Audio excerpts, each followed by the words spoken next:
Okay, guys, so I think we're live. I'll just check it here on the phone beside me and see if it's live at the moment. No, it doesn't appear as live. And there we go. So just turn that on for the chat. So as you know already, I done a live. If anyone doesn't know, I done a live last night because Gil Skills, I interviewed him for a 30-minute live, so that is available on my channel. Because he wasn't able to do tonight due to work commitments and other stuff going on. So it was great that we could have that 30-minute chat with him last night. So if you haven't checked that out, guys, check it out after tonight's live. So tonight's live, as you can see, is I'm going to be discussing e-waste prices, gold in particular, and whether it's a good time to sell or do you hold on to it or whatever. And will copper and other metals begin to follow suit and go in the upward direction? I was checking earlier, copper has gone up since the pandemic started when it crashed. Copper has kind of gone up by about 20%. So it's creeping up nice and slowly there. So it's going the right direction. So anyhow, first we'll say hi to a few people that are in. Let me go back and see who was in. So first one in was Muriatic Acid tonight, I think. Oh no, it was Mark Stone was in earlier on today. So and then Muriatic Acid came in. Then we had Bruce Napier, Scrapman 50, Romantic was in. Jason Hughes, great to see you. Let me see who else have we there coming in. Mike Dando, good to have you. So I think that's it so far. So judging there, I was just looking at the comments. We're putting up the prices in different areas. So it's Bruce Napier in Canada is 2,457.05 for a tri-ounce, and Scrapman in the US is at 1,940 for a tri-ounce, and in Ireland we're at 1523, I think, at the moment. So it's kind of really up there at the moment, and it's whether to sell or to hold on. Personally, I don't need to sell at the moment because I am working and I have a full-time job, and I am, as I say, don't need to sell it. But it's getting to that price where it's kind of tempting whether to sell it or not to sell it. But I'm probably going to hold on my side until it reaches at least $2,000. If it reaches $2,000, then I think it might be time to sell up and maybe invest the money in something else. So let me just have a look here on the live chats and see who else has come in.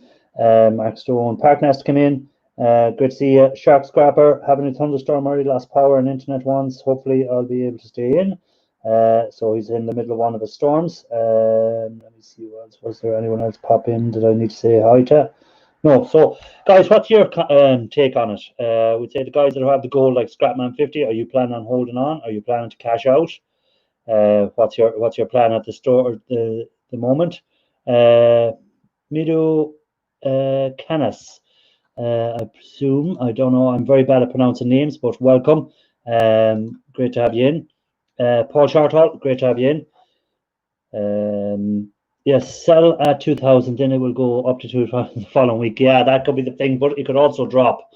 If you look at the 5-year since the drop in gold, I think it was 2000. Well, about 2013, 2014, gold was probably down, and it's been creeping up ever since. Estonian Scrapper, great to have you in. Good to have you on board. Thanks for dropping in. It's good to have you in there. Now I just want to check some other stuff. Sorry, guys, I'm just in the middle of something else there, and I wanted to double check it.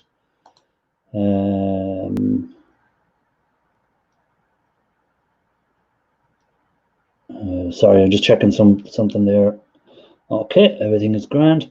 Bruce Napier, I invest my money in food. Went to the store, bought bread this morning. Now it's now I'm broke. Yeah. It all depends if you can afford to keep the e-waste gold or whether you can cash it in. I say I don't need to cash it in, but if it gets up around $2,000, I may look at Estonian Scrapper. No need to be doing that, my friend. But I appreciate it and thanks a lot. But no need to be doing that. Watching my videos is enough for me. I really appreciate people giving up their time. But thanks a lot, anyhow, all the same. You've done it now, but no need to be doing it at all. So, yeah, gold. Is it time to sell? Is it time to keep? So Scrapman 50 is definitely not going selling, I don't think. I probably won't sell either, but it's very tempting when it gets up around $2,000 to think about cashing it in maybe. But copper and other things, I've seen something there about some kind of copper price up. Let me go back if I can find that in the. I think someone had something up about copper, but I missed it. I just caught it in eyeline as. Yeah, copper was $315 last week. This week it's at 305. So copper has dropped for Bruce Napier. It's actually gone up here. I checked my prices, it's actually up a bit. So Hazy Days, welcome. Thanks for dropping in, man. Really appreciate it. Yeah, if it gets to 3,000, it might sell. I can't see it making 3,000, to be honest, not this year, too short of a year. And then next year, if they get a vaccine and people get back to work, I can't see it going up much more. The reason gold has gone up is people are investing into stuff like gold, silver, because of the crisis at the moment. Whenever there's a crisis, gold and silver always goes up. So if you see next year that my thinking is, if you see next year that there is a cure got for the virus and people are getting back to work and job numbers start to go back up and property prices start to go back up and stuff like that, then gold will start to drop again or stay at its levels. But I can't see it reaching $3,000, definitely not this year. And if they find the virus, it definitely won't reach it next year, I don't think. That's my take on it, but everyone is different. Barry West, welcome. Thanks for coming in. Who else did I see? Mark Stone, Hazy Days. So guys, what have you been up to? What have you been scrapping? What have you been doing? As I said last night, if anyone didn't know, I had a live, I done about 40 minutes. It was a 30-minute Q&A with Vincent, welcome in, and Mo Homesteading, great to have you in. It was a 30-minute Q&A with Gil Skills. That's available on my channel if anyone wants to check it out after this. It was very interesting. I found him, he's a very interesting guy, and he's some very good advice for anyone getting into scrapping and getting into YouTube and stuff like that, which is what we all kind of do, help each other out and give advice to each other. So check that out. Even Ian Matthews had a few come on and give him a few questions, even though Ian Matthews' camera is broken, so he had to use his iPad. So what I'm going to do is, if anyone wants to come up and talk about scrap, gold, pricing, silver, anything like that, I'm going to put the link in there, and feel free. You can talk about whatever you want. It's an open chat. It's not just about e-waste and scrap, but that's primarily what this channel is about. But I will be doing a few changes to it. I got my drone, as I was saying, and I'll be doing a few videos on that. I brought out for a test today, and getting used to it and working, seeing how it works. So hopefully there'll be a few videos coming in. I'm off work in a week's time for 2 weeks, so I might get a few videos done then. Been busy with the latest project. Parknest is busy with his project, so we'll have to have a look at a few videos of that. When I'm off for the 2 weeks, I'm going to try and catch up on a lot of people's videos that I've been missing because of work. Hazy is doing his guitar, and anyone that has done a donation towards Hazy's channel, I think if it's over £5, you're entered into a draw to win the guitar he's working on. So again, guys, if you're check that out, and if you want to donate to his channel during his lives or his PayPals or whatever way he does it, you might even win that guitar. How's the drone? The drone is still going great, Mark. I haven't crashed it into anything yet. What drone have you got, Mark? What make of drone have you got? Let me see. Just trying to see if there's any chat I'm missing. Tanya, that's more. I don't want to be missing anyone coming in.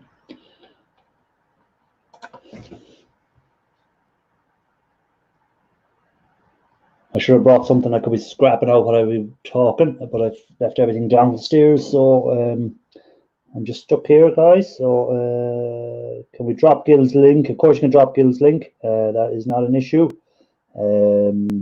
Any of the moderators can drop links to other channels. That is but not dropping them constantly. We'd say drop it and then give it a few minutes, maybe 10 or 15 minutes, and you can drop it again. I don't want to fill the chat up with links. I'll drop Hazy's link in as well if anyone wants to try and win that guitar that he's doing. DJ Marriage, here too. That's what I have. How did you manage to crash that, Mark? What did you crash it into? To sell or not to sell? Well, I'm not going to sell at the moment because I'm not stuck for it. But I think, as I was saying already, if it gets to $2,000, I think it would be very tempting to sell. Scrapman said he's going to try and hold out to $3,000, and I was saying I don't see it getting as far as $3,000 in this year, and then next year, if the pandemic is still continuing, I can see it going higher, all right, but maybe not reaching 3,000. But if they get a vaccine and job numbers start to go back up in the US, and airlines get back and people start holidaying again, the money won't be going into gold. People put money into gold in crisis situations where they're worried about what's going to happen down the road. So at the moment, people aren't sure how long this is going to last and what the job numbers are going to be like, and will people be able to work for a long time. Yeah, well, that's a good point too, Scrapman. Yeah, set it high and then you'll never sell. But at some stage, it's no point having it and being too old to spend it. And we all die at some stage, and you'll have it left behind you, and someone else will spend it for you. So maybe that's another thing to look at. You can never bring it with you. I haven't seen a undertaker yet being able to bury anyone with their gold. Mark, I'm just having a look to see in case I'm missing anything. I'm just going to get Hazy's link there. I'm going to put Hazy's channel link in. Hazy is so again, as I say, he's going to be doing a raffle for a guitar that he's working on. YouTube, his last build. It is YouTube. I haven't got it on silent, but no, nothing's playing. That's okay. I don't want to get a copyright strike by playing some of Hazy's stuff without his permission. Copy.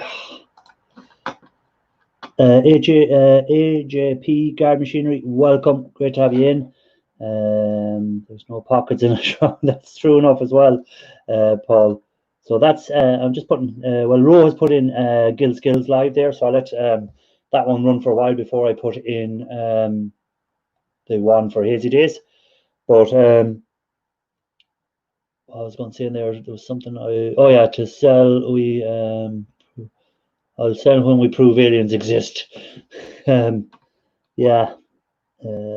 John Ladd, welcome in. Great to have you on board. But what's scrap prices like where everyone else is? Has anyone been selling lately to the scrap yards? How are they finding prices? Are they going up? Are they staying the same? Are they down? What's your opinion on it? You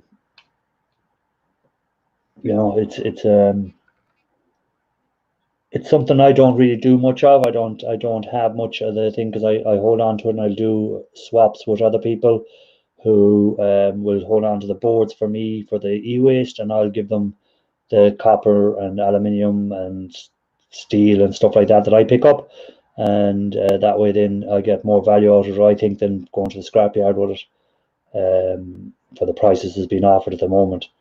So it's just something that I do. Everyone does different things.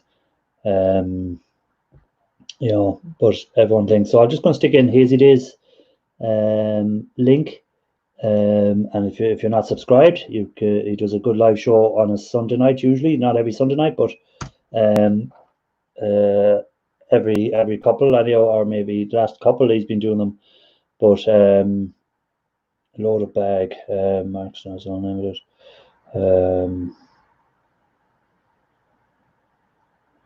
Yeah, so I don't know what you're scrapping, Mark, or what you're getting for it. But that's Hazy Days link there, guys. I sold some scrappers gold last week, copper, 130 pounds of it. Took the money and bought 4 new tires and rims for my car. Or they cost me 25 out of pocket. So, yeah, well, that scrap saved you having to pay 155, didn't it? So sometimes it's good to have that home for another load of scrap. The next week or so, I haven't been there for a few weeks. Two channels, gotta be rough turn in two channels.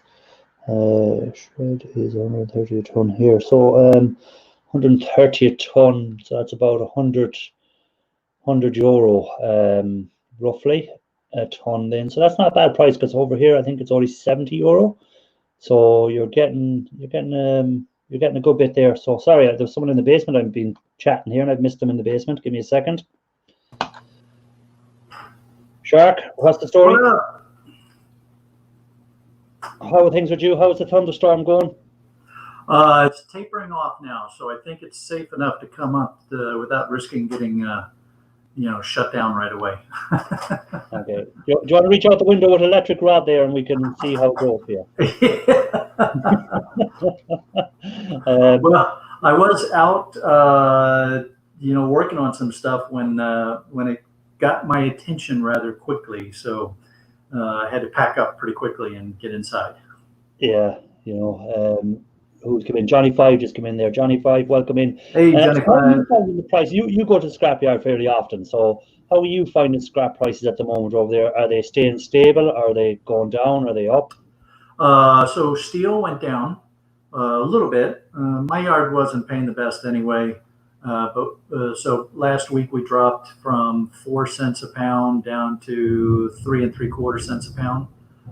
So not huge, but still it was a drop. I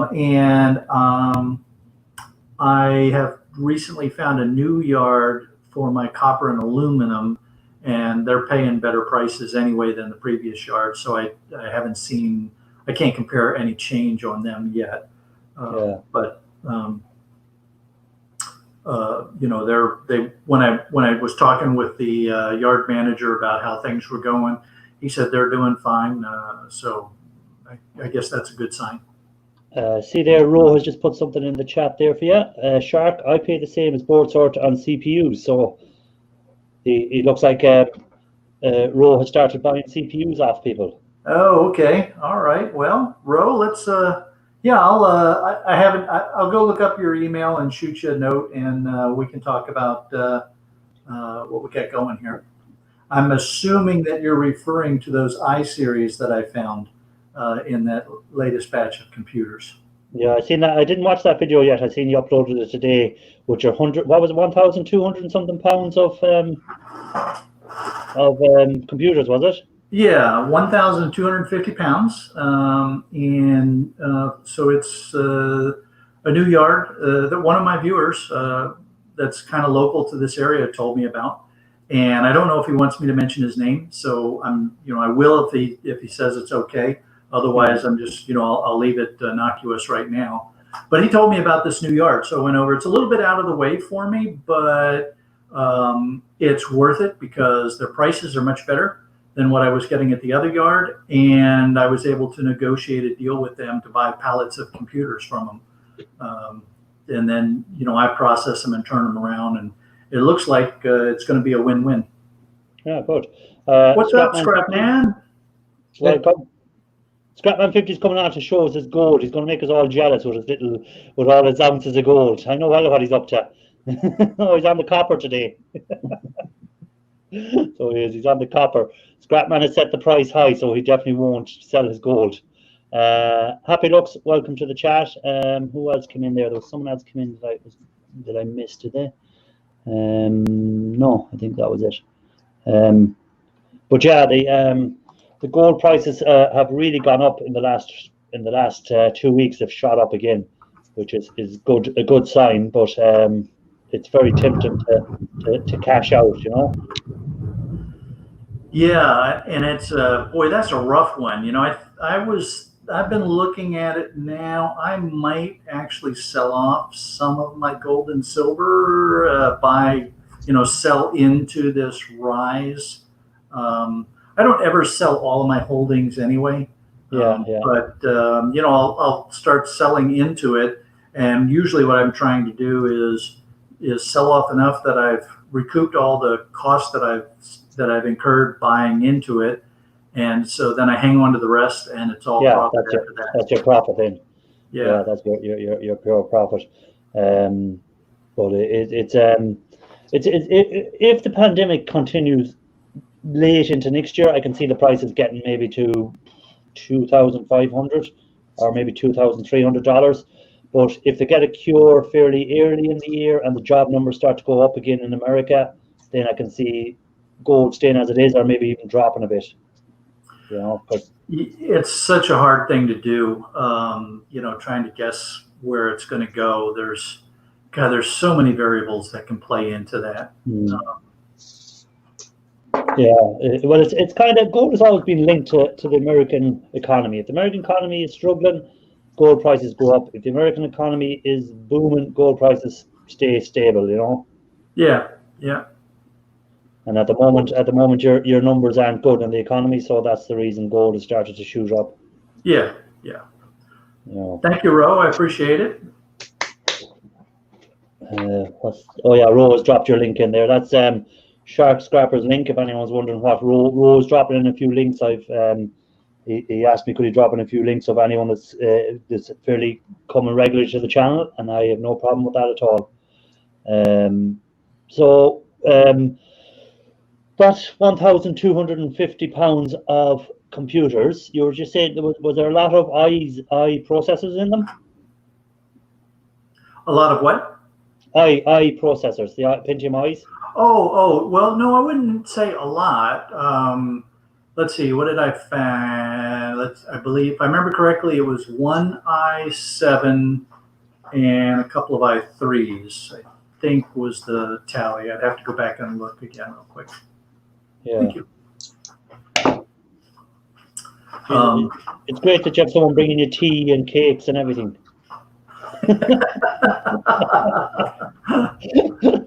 Oh, look at this. Thank you, romantic. I have my Maltesers here beside me. That's about it.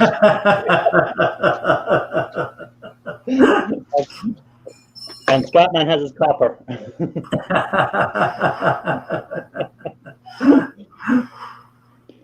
But that's funny.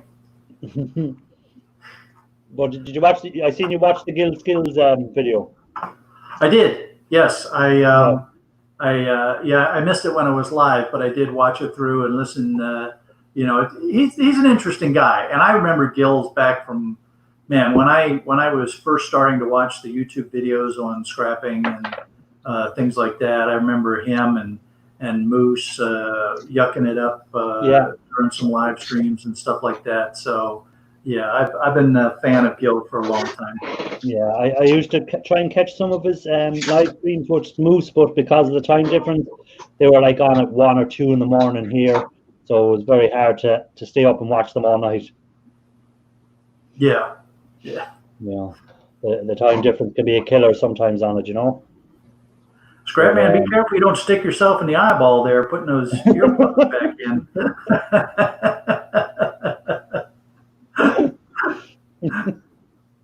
There you go, copper mustache. And so we see how Scrapman, he's sorting all his copper out there like that. Do you do all that as well? Do you keep your copper and do a separate copper run to the scrapyard every so often when you have a lot of it done up, Shark, or do you just do a mixed run and do separate it when you get to the scrapyard? No, I separate it ahead of time. The yards don't like it when you scrap at the separate at the yard. In fact, many of them won't let you do it at all. They'll stop you. They'll make you go around and get in the back of the line or something like that. So I try to keep it organized as I'm processing. Now, what I've got to figure out as I continue with these recurring loads of computers, I'm going to have to work some sort of rhythm where stuff goes into bins, and then from the bins I further separate, you know, because it takes a long time to take each computer and scrap it down to the point where I'm micro scrapping components off of the motherboards. So I'm gonna have to come up with some kind of rhythm that I can get into there when I'm doing that. Hey, Hey, hello guys, how are you? Not too bad. So, Easy Days, tell us about this raffle that you're doing on your channel. I seen it there. I think I seen a community post on. Yeah, well, as you know, I build guitars. I've been for the last 2 years, and whilst I was funding my trip to America, building a guitars come in really handy, you know, and people wanted them. There was a sort of demand for them. The thing is, I'm going to carry on building guitars, so I don't want a shed full of guitars. You know what I mean? Like, what am I going to do with them all? I have a shed full of jars with liquids in it at the moment. Yeah, well, but this is the latest one I've built. I'm already ready to build my next guitar, and this is the one I've just finished. Yeah, it's based on the Flying V. But this is the one that's being raffled off for my next raffle. So the way I do it, I mean, it's all handmade. All this is handmade, you know. Yeah. The way I do my raffles is because people just donate to my channel generally anyway through the year or whenever. The way I feel giving back to my channel, and for every £5 donation that is given to my channel, it gets you a ticket. You know. Yeah. So I mean, it's open for people that just want to enter the raffle. Yeah. You know, for every £5 donation gets a ticket in the raffle. And what way you take? Is it by PayPal, or can they do a super chat, or what way can they do it? Yeah, no, it's PayPal. The thing is with super chat, you know, Google takes half of it, so. Yeah. Google like to have their share. Yeah, which is fair enough. The problem with super chat is people don't actually understand what it is. As soon as you understand what it is, you'll realize that you're getting a pretty good deal from it. Yeah.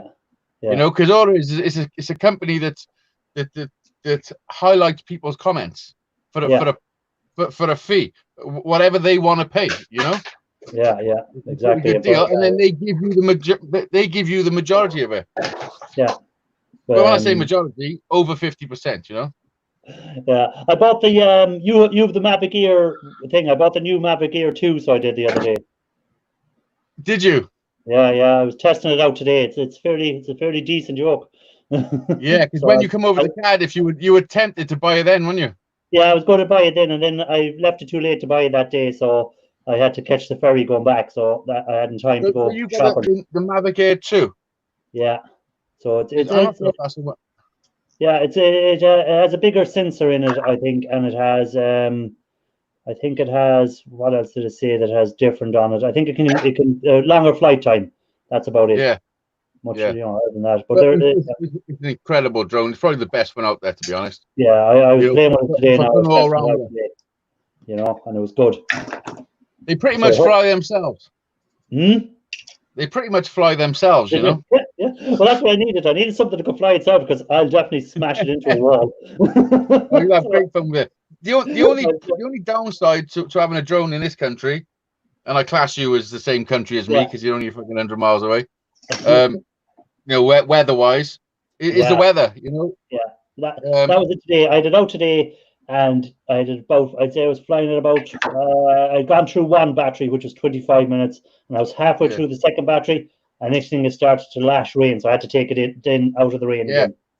Although your one is a little bit more forgiving in the rain because of the way they got the vents and everything. Yeah, they were kind of hidden in behind it.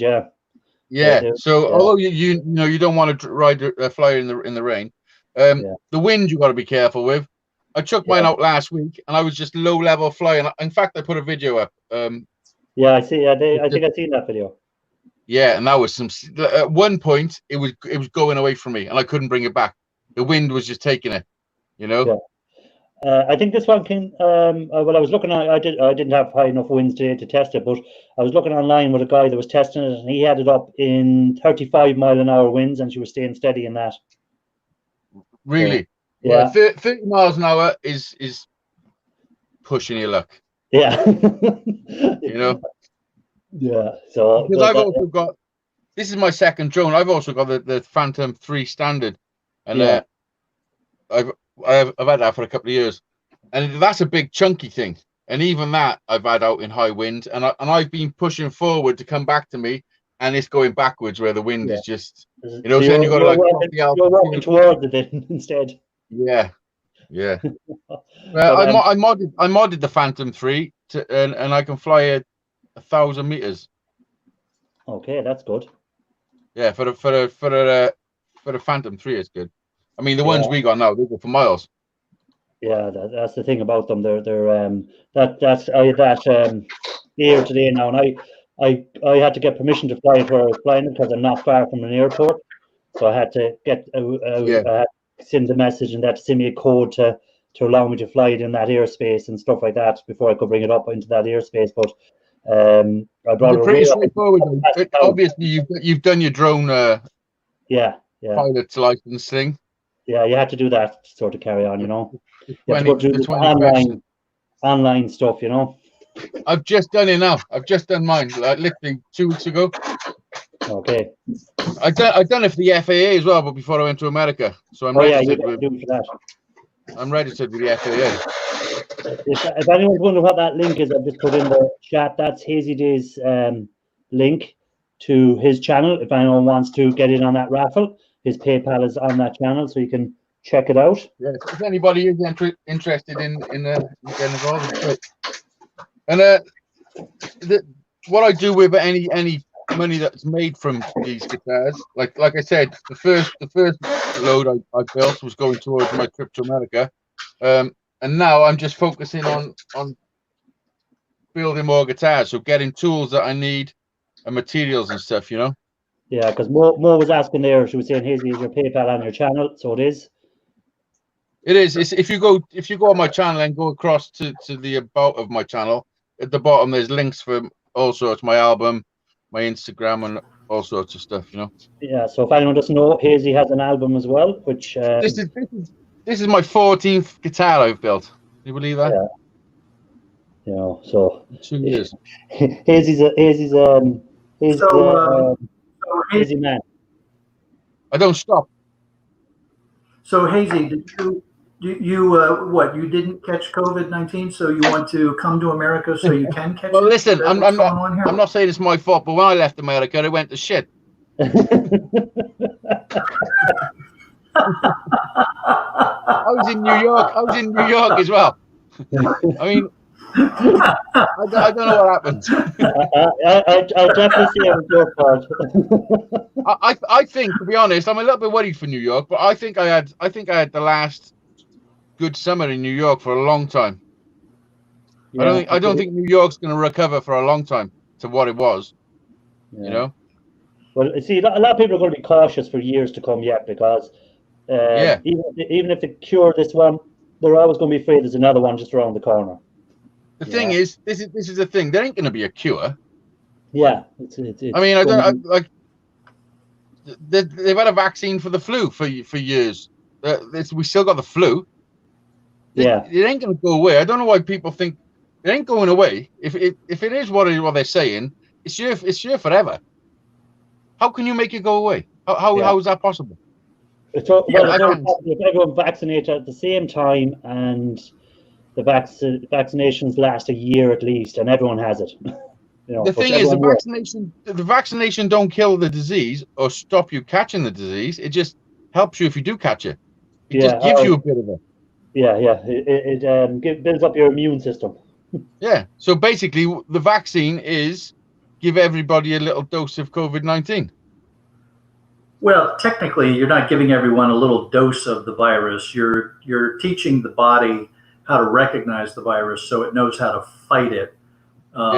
So you know, I mean, the flu virus is around forever, and we get every year they try to adjust the makeup of the vaccine to help us with the existing viruses, and now they're going to be doing the same thing with this one. You know, it's just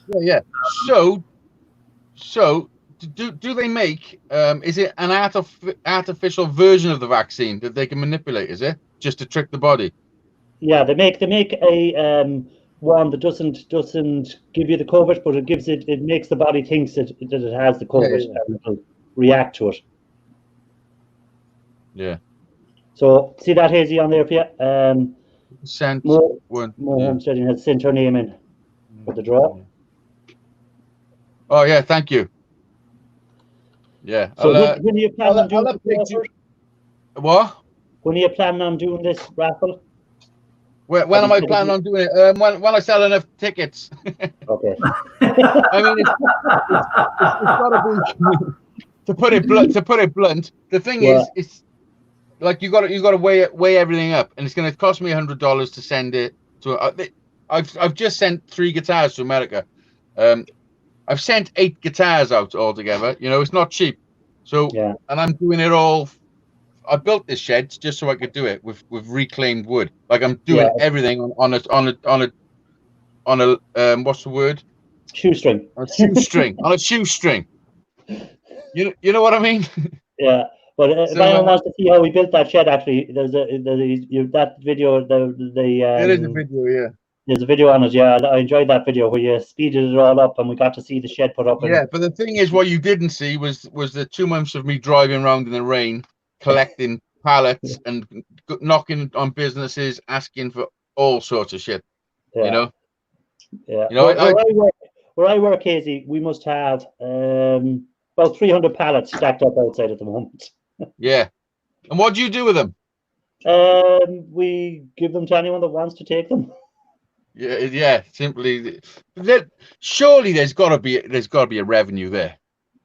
Yeah, well, I know a guy that buys them off another company. He buys them for about £2 a pallet, and he breaks them up and he makes kindling for fires out of them. And he sells the bag of kindling then he might get about 10 bags out of a pallet, and he sells them at about €3 a bag. So he's a good profit out of it. Yeah, there's nothing wrong with that. Yeah. But if I had a good supply of pallets, where I knew that they'd be the same pallet, nice, clean pallets, no breaks and everything, and I knew I could get them, you know, whenever I wanted, I would definitely set up a business making sheds from pallets. Yeah. You know, because I built this with the roof, the insulation, and all the bits and pieces that I had to get, under £400. Yeah. Like you go to B&Q with £400 and see what you can buy. Well, we have sheds where I work. We sell sheds and stuff like that, and a timber shed about half the size of yours there would be about £1,200. Yeah, and one thin layer of wood like this. Yeah. These my walls are that thick. With a pallet, then OSB board on the outside, and then a membrane like a breathable membrane, and then cladding. You know, and then on the inside is this pallet wood everywhere. You know. Watchgod's asking there. Barry West is asking, do you have a brand on your guitars, or are you just going to call it shoestring? No, I do have a brand actually, because I've got a branding iron. Brand. Look at this. Somebody made me this. It's a branding iron. Who made that for you again? So, who made that for you, Hazy?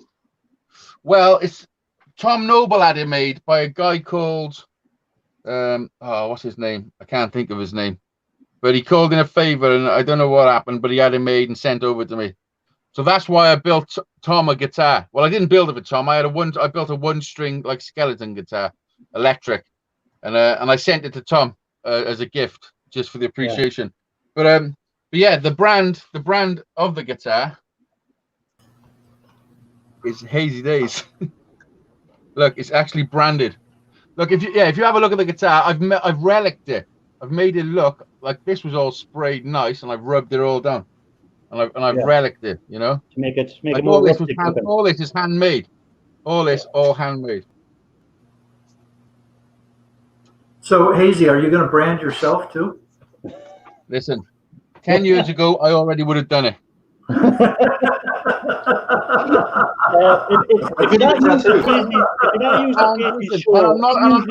not going to say that the thought. I'm not going to say the thought hasn't crossed my mind. Hazy usually gets people to do stuff on his show. He hasn't managed yet to get anyone to brand themselves. No, the thing is, I think I'd have to be with him for that one to happen. Yeah. You know, I have got a certain way about me. I don't know why, but I do seem to get people to do a lot of crazy shit. Well, you're going to need a lot more Stella Artois before you brand yourself. So get a tattoo. So temporary. I think it'll take more than alcohol too. You know. I think you'd have to be tied down. I think you'd have to be smoking crack or something. There's a question there by Irvine. Is it Irvine? Which is the best company to sell your scrap to? It all depends where you are. I don't know. If you're in the US, it's probably board sort. Here in Ireland, I'm afraid it's a scrap yard. There's no one really buying boards. So I don't know where that person is based. So it all depends on that. But anything coming up? That's a hard question to answer. It is so locale dependent. Yeah, it's all to do with that. You can send them to me and I'll make a video out of it. Good to see you, Snobby. Snobby's in the chat. Hello. When is your new album coming out, Casey? What? When is the new album coming? Well, I'm in the middle of recording it at the moment. The thing is, I'm juggling so many things. It's impossible. Listen to this. Somebody messaged me the other day, asking whether I believed in God and some stuff. And I was like, "Why is that?" He said, "You haven't got to tell me." But I got a song called "The Gods," and it's on my album. But then he went on to telling me that my album, he said last year was the worst year of his life, like worse than this year and everything. It was so bad, like he's going through some serious shit. He said if it wasn't for my album, like my album got him through. Yeah. And he sent me money to my PayPal to pre-order my second album. There you go. Because he heard I was writing a second album. Like that's what keeps me going. That's the sort of shit that keeps me going. You know, keeps me doing it. Music is a strong medium for people who aren't feeling well or feeling depressed sometimes. Music is kind of an escape from it. Well, that's why I write it. I write it for them reasons, because it helps me, you know? Yeah. I think that's why people like that relate to my music, because I'm sort of in their position when I'm writing it. You know what I mean? Yeah. So, yeah, well, that's it. You're coming from a place where you know what you're talking about, like. Yeah, it's real. Yeah. It's always amazing to me what a strong influence music can have on people's lives. And I'm not musically inclined, and I'm not big into music, but I certainly appreciate good music. And when I see the positive, well, let me rephrase that. When I see the influence it can have, positive or negative, because there's some music that causes people to do really bad stuff. It's amazing to me. Yeah. Well, like what my I music. What I was going to say, what I find amazing is how you can sit down and write a song. If someone put a gun to my head and told me I had to write a song, I'm afraid my brains are going to be on the wall, because I would not be able to put a song together no matter what. But you could. I don't think I could ever get a song together. Is not a chance? Okay, scratch the Irish. You need to watch the movie Elf. Right, in the movie Elf. Have you seen it yet? I've seen Elf. I'm singing and I'm here and I'm singing. See, anybody can sing. Yeah, but I'd be like that. I could not put a song together. So I think it's amazing. Anyone that can sit down and write an actual song, and get the tune to go with it, and get the music to get it right and make it sound proper and everything is just amazing to me. Start humming a song and nobody's heard before. When I write a song, I'm in a certain mood, and I generally know when I should think about writing a song. So I'll be sat there, generally fucking pissed off, or mad at someone, and I'll just start strumming something, and something will sound nice, and then I'll have one line, and if the first line is good, because I like words, I like to play with words, Yeah. So if the first line gets me, and then I write the first verse if I write the first verse within a minute, then I know it's going to be a good song, Yeah. Because I generally write it really quick. Like my good songs, I write really quick. Like we say, how long would it take you to write a song? Pick the most popular song that you've done, or the one you like the most yourself. How long did it take you to write that?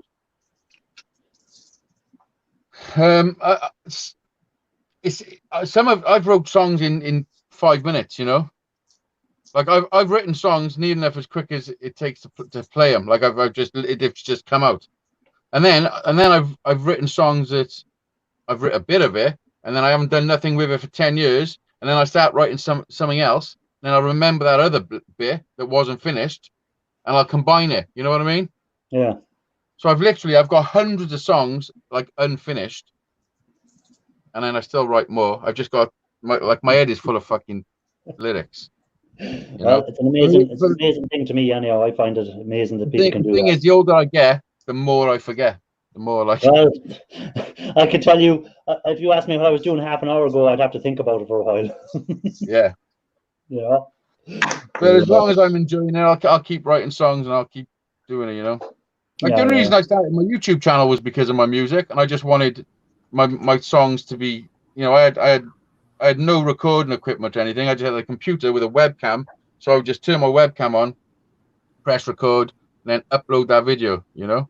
Yeah, and there's something actually came into my head today because I was looking for music, would say, that was royalty free, and I came across a crowd, and you pay them so much a month, and there's all this royalty free music on it. But do you ever think about selling your music to the likes of them companies, where people can use it on YouTube videos later? To be honest, do you know when it comes to writing music and my music, I don't think about money at all. Like about it, it's just I just don't. I think my music should be free. But this is the reason why I've got an album out, is because Brian VW Nut wanted to use some of my music for his videos. So I got together 15 songs on MP3 format that I'd recorded and with decent quality, and then I sent them to him, and then I was sitting on these songs in a file for probably a month, and I'm sat there one day and I'm thinking, that file has actually got an album in it, like a fully recorded album. Like, it's done. You know what I mean? Yeah. And I was like, holy shit. And it was when I was trying to raise funds for America and everything. So, I mean, I was doing everything that I possibly could to raise any money. So that's why I done the album. You know, I picked 11 of the songs from the 15. No, in fact, I writ one. I writ The Truth Will Still Remain. That was a new song that I wrote that went on the album. The rest of the songs on the album were writ a few years ago. Some of them were writ 20 years ago. You know? Yeah. I just want to say, Barry West, take it easy. Thanks for dropping in, Barry. Appreciate it. Someone else come in there. Iverson Gold, or Iverson Gold. Thanks for dropping in. And who else was there? Someone else that I missed coming in. Dusty Blonde, Scrap. Let me see. Snobby. That's it. I think I'm up to date with anyone coming in. This live, trying to. I know. Do you remember you told me when I was going live? You were saying about the commitment and all that sort of stuff. But what I find hard is I lose track of the chat and I forget to say hi to people as they come in. You know, I'm the world's worst for it. I try and keep up with chat. Sometimes if I'm feeling it, I'm okay. But I'm dyslexic and stuff, so it's sometimes it's tricky, you know. Yeah. Well, if your panel was worth a damn, we'd be giving you a heads up so you wouldn't have to worry. But no, we're chatting among each other, you see, so it's kind of hard to keep up with the thing. Because if anyone didn't know, Hazy done his live for 2 years straight without missing even when he was in America, he still done his live shows. And when he was on holidays in Spain, in America, in Spain, I done a live show 37,000 feet in the air. I've done them everywhere. Yeah, but that was a commitment to do 2 full years without missing one Saturday. After 2 years, after 2 years, I took a little break for, most of the COVID, and then I've come back. I think you knew the COVID was coming. That's why you took the break. To be honest, I don't know, but you understand what I mean now. The commitment and everything, you know. Yeah. It is a big commitment, like to commit to it. I've been doing it now since you finished up, kind of. I've been doing it every Monday night, and like that. Some Monday nights I'll be here. Oh, do I want to press this live button? And then when you press it, and people start coming up on the panel, it's great, you know. Yeah, you forget that you felt that. Yeah, but, Yeah. but it's always anxiety. Like Yeah. some Sundays, just before I press the button, me and Kate have had a big fucking banny, you know.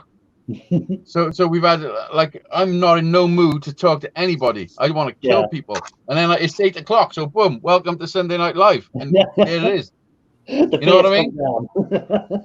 Yeah. Well, Yeah. I mean, I'm always myself and as honest as I could be, you know. But yes, That would some be a days, and anyone that does live stream. You know, you start your live stream and you're like, yeah, you know what? I'm in a really crap mood today. So who wants to come up on the panel? Come on, I dare you. Come on up. Yeah, and listen. It helps you, man. It helps you. Like YouTube helps me so much. Like that day when I fucking lost. That day when I was driving to Land's End and I got pulled out the car by armed police and everything. Like the reason I went live was because I needed to, you know, because I was worried. I was a little bit worried for myself because I didn't know what I was fucking gonna do, you know. Yeah, I think Johnny Five was your man that was the most concerned in the chat, I think, for you. Well, listen, somebody was so concerned they phoned the police, and the police found me and run me off the road with guns. I don't know what they thought I was going to do, but I mean, it was an exciting day. And then I turned around and drove home, and everything was okay, you know. Hunky dory. Well, not okay, but it was better than what it was. And if it wasn't for YouTube, who knows what would have happened? Yeah. What did you do to your camera? Oh shit! Hey, Raphael Scapper, how you doing? Raphael Scapper, great to see you in, Raphael. Hazy's having camera issues at the moment. You know, Hazy brings up an important point, though, that whether you're doing live streams or you're doing the pre-records, you know, there comes a point in every creator's I don't want to say life, but you know, you get to that point where you're like, oh God, I got to get a video out tomorrow, or you know, it's YouTube fatigue, and that's why you have to be careful before you commit to a certain number of videos a week or something of that nature, because you can wear yourself out after a while, you know. Yeah, well, that's why I kind of stick to my live and my Thursday video, and that's it. Like I know you went from 2, I think, to 3 videos a week, and we were on about like how much more effort that was going to take between doing the videos, editing the videos, and uploading the videos, and doing the rest of your scrapping and all the rest of your day's work that you have to do. So like it is a big commitment to do it, you know. Yeah, and I to be honest with you, I don't know if I'm going to stay at 3. It was an experiment to go to 3 and see if there was sufficient appetite to support 3 videos a week. It appears to be. I mean, I'm still getting, you know, the good view counts and stuff like that. So, but I may go back to 2, you know, and see how that plays out for a while. I don't know. I haven't decided at this point. Yeah. Well, I have a question for Scrapman50. Actually, you might be able to help me out. Scrapman50, what would you advise if you put too much nitric acid into your solution, and what's the best way? I've tried neutralizing it with urea, but it just seems to be taking forever to neutralize it. Have you any advice? Hey, Ali Mac and Moose Scrapper. Say again, sorry, Scrapman. Are you dissolving your gold? Yeah, I've dissolved. It was gold pins, foils from gold pins, but I put too much nitric in, and I've been putting in the urea, and no matter how much urea I'm putting in, it seems to just be reacting constantly again. And if I try to drop the gold using the SMB, all it's doing is redissolving. So there's definitely too much nitric in there. I was thinking about using heat and maybe using some heat to evaporate a lot of it off and maybe dilute it down again with more hydrochloric acid or something. What do you think? I don't really use nitric too much, but from what I've seen on the YouTube videos, people say get some sulfamic acid. You take a gold nugget you've already made, toss it in, and then keep adding sulfamic acid until it stops bubbling. The nugget stops bubbling.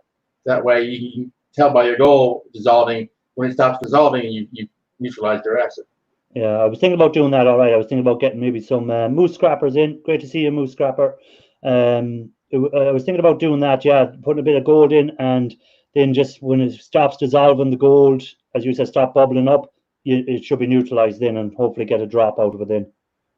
But that's the worst of the nitric. That's why I think I'll be, when I'm going doing foils anymore or doing gold dust, I'll probably use the bleach because it's less grief out of it. So when using bleach, make sure you keep it agitated. You don't add too much at once because all you do that's what I've done at the beginning of one of my. I kept adding it instead of just putting a bit in, agitate it, leave it a while. I just put a lot in one go, and then it was just a waste. You don't even really need to heat it either. You just put it in there, while it's cold, because when it's hot, it'll bubble up more. You put it in cold, and you just stir it, and you watch it, and stir it, and you watch it. But come inside, get something to drink, come out again, and you put a few more squirts in it, stir it up, and let it sit for a while. Yeah, just keep adding it. Yeah, I think I'll work with the bleach a bit more than the nitric, because nitric, if you put too much nitric in, it's just a grief trying to get it back. All you're doing with the bleach is you're just making chlorine gas. Yeah. You add too much at once, all the gas escapes, and then you won't have anything left to dissolve your gold in. Yeah. A little bit at a time, let it dissolve, and then a little more in, and keep going. Yeah. No, I think I'm going to stick with especially for foils and stuff like that, and even the gold powder. When I refine the gold powder that I have, I'll use the bleach method, I think, on that one. I've never used anything but bleach until recently, because you get too many pins, so many gold bonding wires in there. Bleach won't really do nothing to it. You just let it sit on the heat for like 2 days for it to dissolve. Yeah. So I figured out you put just a little bit of acid in there, tilt to the side, put some bleach on the gold, swirl it around, and let the acid eat away at it, and just do it that way, and that actually dissolves it in a few minutes. But if you just keep adding bleach, and then it gets down to the bottom, and the gold never dissolves. So. Yeah, perfect. Hazy, welcome back. Thank you. My phone died. Yeah, well, I was thinking something weird had happened. Yeah, because when it dies, you can see me for I think it's a couple of seconds after it dies. Yeah. So I probably looked a little confused. Well, yeah, you did. You looked like you didn't know what happened. You just went. Yeah, I was like, oh fuck, what's happened? Because it is plugged in, charging, and so I don't know. Yeah, I want to say hi to a few people that dropped in. I said hi to Moose Scrapper who came in, Raffle, Ali Mack, great to have Ali Mack in. Who else was there? There was someone else I spotted going through. I think Pooh's mate, welcome in Pooh's mate, and Mike Dando. I said hi to, and I think that's everyone that's in now. If anyone didn't see, Moose has a new video out again today, so that's a video for people to check out later. It's also nice to see ads on your live when I come in. Oh yeah, was there ads on it? Yeah. Yeah. Listen, I was just about to say, I'm not sure, because I'm drinking and smoking, so I probably shouldn't do that on your show. All right. I'm not too, as I said, I'm not too bothered about the revenue from YouTube. I work full time, so anything I get from YouTube would be just a bonus. Yeah. I mean, when it comes, I don't care on my channel, on the lives. Yeah. The reason I go live is to have a laugh and a drink and smoke boys, and talk shit for an hour. although my last night's show went on for 5 hours. I've seen that. All right, yeah. Yeah, and I got a big bin of empty bottles. This size. Yeah, you definitely won't make any money anyhow when you have Dizzy on. He's definitely going to make sure you don't get monetized. Yeah. But I never monetize my live shows. I monetize them, but a lot of the time it says at the end of it, not suitable for advertisers. Yeah. Which is nonsense. I'm probably saying that already on my one. I didn't even look.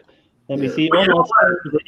They need to reach out to the alcohol industry to advertise on, especially the scrapper videos, because I don't think I've been to a single scrapping live stream that somebody hasn't been drinking. So it would be a great place to advertise. Yeah. we scrappers like to drink while we're working. The thing is, an advert's an advert. I don't understand what they say it's not suitable for my viewers. It's like, if you know who the viewers are, put an ad that's suitable. Like, what's the problem? It's anyone that's watching your videos or anyone that's watching my videos are definitely going to be people that like to have a drink, people that like to have a laugh. Yeah. You know? Yeah. They're not going to be serious people. They're not going to be looking to buy something like a £10,000 watch. Yeah. You know? Well, who knows? The Who thing knows? is, this is the thing with YouTube. You don't know who's watching you. That's the truth. Yeah. You could have anyone watching you. It could be Yeah, a well, that's the thing I find lawyer. amazing about YouTube, and it's the amount of people I've met through YouTube. Like, as I say, I've met personally you. I've met Ian Matthews personally. I've met who else personally? Someone else I met personally, and then all the rest of the people around the world that I wouldn't have met only for YouTube. I got to know only for YouTube. It's just amazing. I mean, I've met loads of people in this country, loads of people in America. Yeah. Like actual met them, you know. Yeah, like, yeah, face to face. I've met Johnny Five, God the Good One, Ian Matthews, Adelino. You know Adelino? Yeah. You picked him up at the train station, didn't you? Yeah, his train broke down in Newport, and I went and picked him up on my live I remember show. that. I remember seeing that.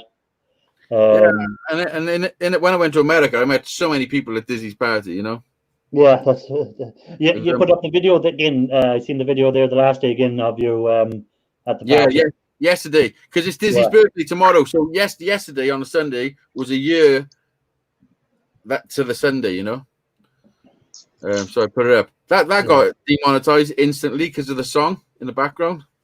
Oh, it got copyrighted, did it? Instantly before it even got uploaded. They added before it was like made public. Oh, right, they'd have done straight away. Yeah. Their software in the background is fairly good. It's working, yeah. Because if I do a cover of a song, sometimes the artists want all the money, but most of the time they'll split it with you, you know. Okay. Which fair enough, it's me singing their song, you know. Yeah. You're just doing a cover of it. It's you know, so you're doing the work and you're just using their words. Yeah, I'm just paying homage to their work, you know. Yeah. Well, it is. I'll just put the link in case anyone else wants to come up on chat. There might be someone else who wants to come up. Thing is, you've got to do cover songs if you're a musician, because otherwise people they can't judge you how you are, you know.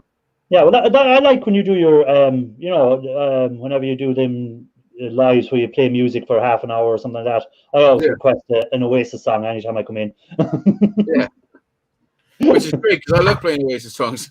Yeah. Anytime I come in, it's always talk tonight. Or well, to be honest, it was Oasis that got me into writing songs. Yeah, when they first come out, and I was like, "Oh, check these two brothers from a council estate in Manchester," you know.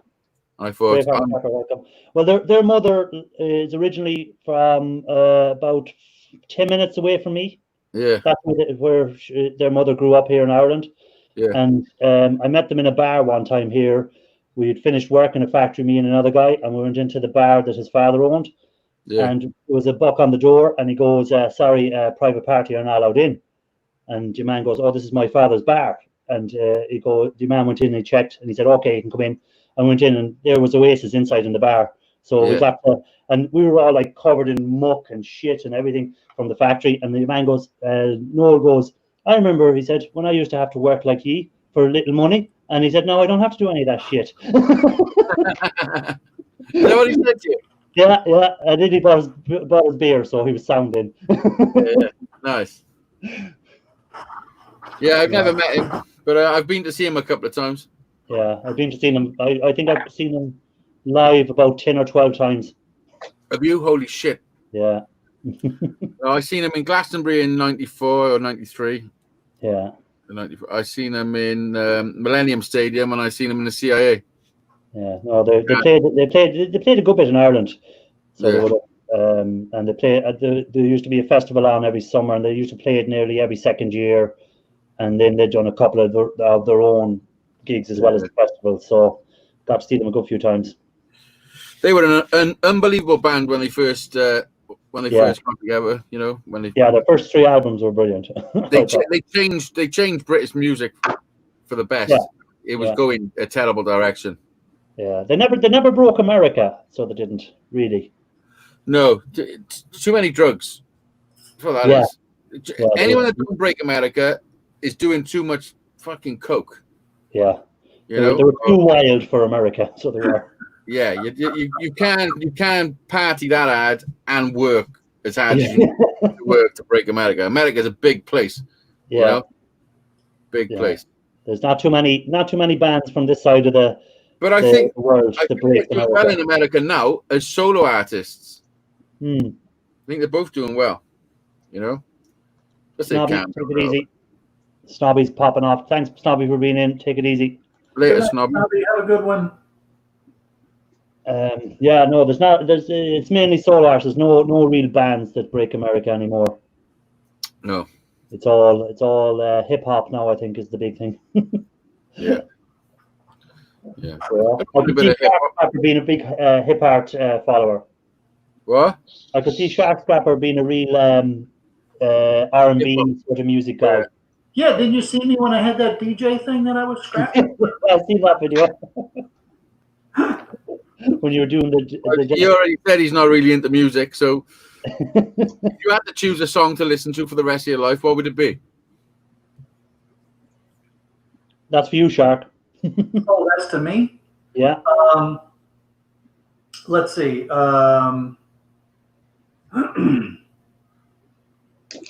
Only one song for the rest of your life. The song. I'm trying to remember the name of the song. What is it? It's a beautiful life, a wonderful life. You're gonna have to sing it.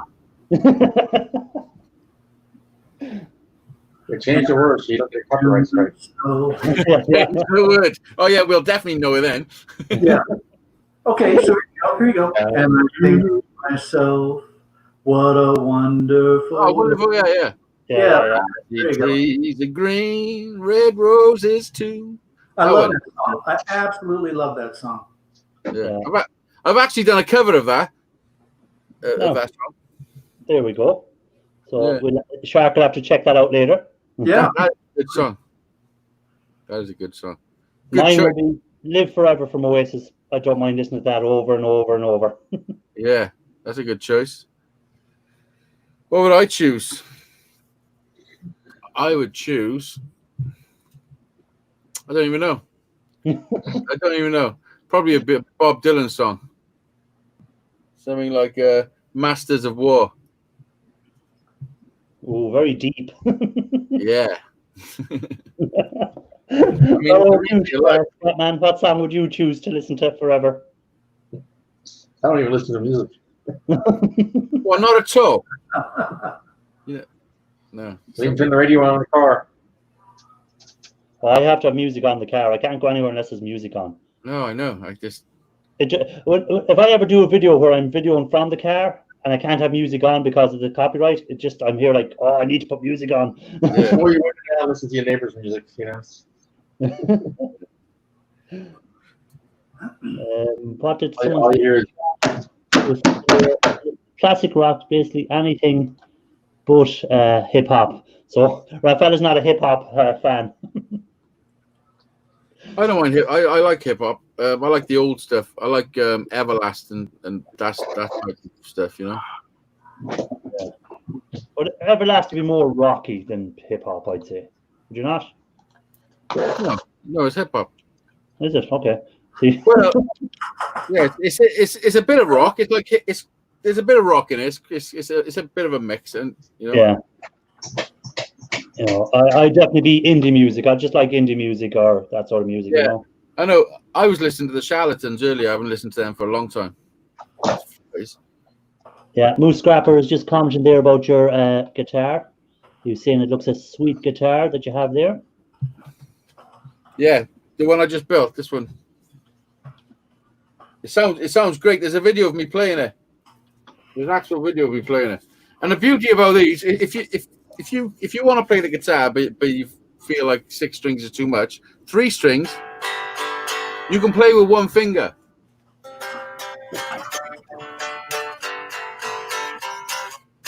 See, you just bar the one. And if you want to get adventurous and you use 2 fingers, you can get minor chords.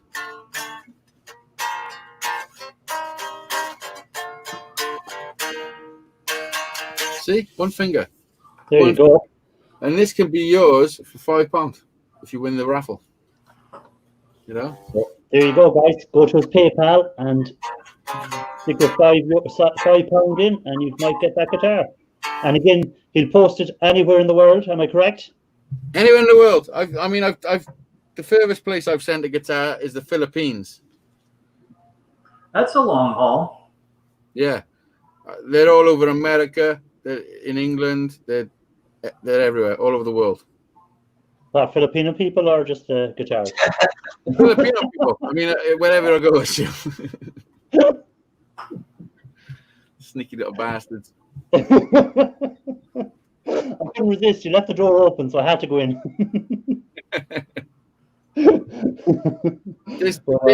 People have had my tattoo in the Philippines, yeah, Australia, America, and someone has it in Yorkshire. In Yorkshire, you know, it's crazy. It's crazy. Yeah, Johnny Five is tattooed with Hazy on him. He has Dizzy on him. Who else has he on him? Sunshine. Yeah. Fucking. That's it, I think. Yeah, I'll have to make him. This would be a nice complicated one for him, wouldn't it? I'd have to get him to put that one on. That'd be. Yeah. Thing is, three of his tattoos, three of his tattoos, I designed. Yeah.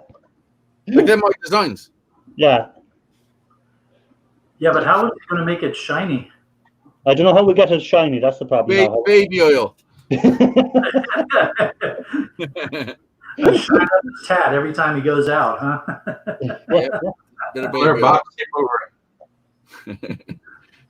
We could laminate him. We could laminate. So Hazy, Raphael reckons he's going to remove a few of the strings from his guitar, so it'll be easier to play. Do it. You take away the bottom three, rearrange some of the strings, tune it, so open tuning, and you're away. You only need one string. If anybody isn't interested in a 3-string guitar and you don't want this one, or you don't want to enter a raffle, you just want to buy one, we can communicate and that can be done. You know, I could build you a custom guitar. I like that one you built with the VW. Do you still have that there, or did you send that one out? The one you're doing with the hubcap from the. That's been sent out. That was a gift as well. That was a gift. That was a class one. That looked really good. That was a really nice one. I got somebody to make me a V-dubs thing to stick in the headstock as well. I filled up with resin. Yeah. That was a really nice one. That was a nice one, so it was. Yeah. That was a solid body. Yeah, that's something you should really put on your channel somewhere, a link where people can, we'd say, buy the guitars. You should do a price list or something. And yeah, but I think I'm just going to start building them because it's a passion. Like I can't just stop building guitars because nobody wants them. I want to learn the craft. You know what I mean? Like I'm basically teaching myself. So everyone I build is definitely getting better, and I'm learning so much. You know. Yeah, I just popped into my head. Yeah, no, something just popped into my head there. Do you remember you were telling me the story on how, when you were younger, you were saying that you wanted to be a carpenter, but when you went to your careers teacher and you said you wanted to be a carpenter, they thought you said a carpet fitter. No, I said, listen, that's a fucking true story. When I left school, with no qualifications. I left way before I should have. I had nothing. So I had to go on this YTS course. And I also didn't have much self-esteem either, So when I went to places like that was official, I felt a little bit like a fish out of water. So I was timid in the way I spoke. Like you won't believe it now, would you? But you know what I mean? Yeah, like I've learned a lot over the years, and I've dealt with a lot of issues. You know what I mean? So So I was quite a timid person in that respect in certain situations, in official situations. Yeah. What? Yeah. So I wanted to be a carpenter. Like seriously, like that to me that's appealing. If I gotta do something, I want to make stuff out of wood. But the dude that I told thought I said carpet fitter. So he put me in a carpet fitting job, which was with a good dude, Dave, and his wife from Liverpool, Ed, her name was. They had a little business, just the two of them, little carpet shop. He taught me how to fit carpets. Within 6 months of being there, I was out fitting on my own. At the age of 17, whatever I was, and it was great. I still fit carpets for people today. I've been a carpet fitter for fucking 25 years. Yeah, Like, I just thought it was so funny that when he thought you said that, and he just sent you off doing that. Yeah, I just went with it.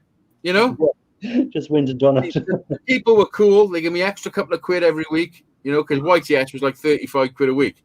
Yeah, they would give me like an extra 40 quid or something to bump up my pay packet. So they were great. It was great. And then I left them to go to Glastonbury. Like I was only with them for 2 years, maybe less than 2 years, and they wouldn't give me time off to go to Glastonbury, which is a big music festival. And I said, "Fuck you, I'm going." And then they took the company car off me and all that nonsense. And that's when I picked up the guitar, and I was like, you know what? Because I was ready to go to war. I was going to join the army, and I was ready to go to Bosnia. Like seriously, I wanted to go and shoot people and shit. And I went. It's not really. Started smoking some weed, listening to all this music, and it was great. And I was like, you know what? I don't really want to shoot anybody anymore. I want to write some songs. Yeah, and I'm going to change my life, change direction. Yeah, well, in case you don't know, Shark was in the Navy in America. He was actually involved in I'd say a few battles. Yeah, I imagine. Yeah. So, but yeah, I was all up for that. I was in Army Cadets. I was in the Territorial Army, where like when I left school, being paid. Like that was where I was going. I was very, very military driven. And then it all changed. Yeah. It all changed. You grow up and you start seeing things and figuring stuff out. And other priorities come along, and kids, stuff like that. No, I didn't have kids. I think you're frozen again. I didn't have Jack until I was 27. Okay. Your camera's frozen there, Hazy. Oh no, you're back.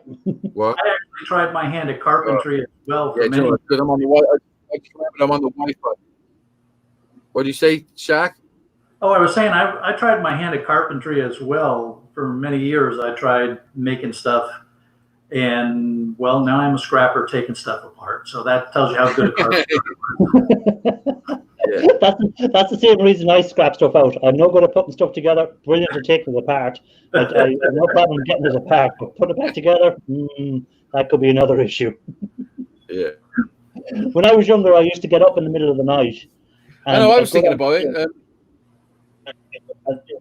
I'd go downstairs and I'd take stuff apart, and then I wouldn't be able to put it back together. And next morning, the parents would get up and they'd go, "What were you at again?" I'd have something just taken apart.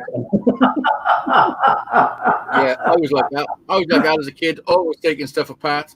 Always. I loved it. Yeah. I just liked to see how things work, Yeah, but that was it. I want to see how it worked.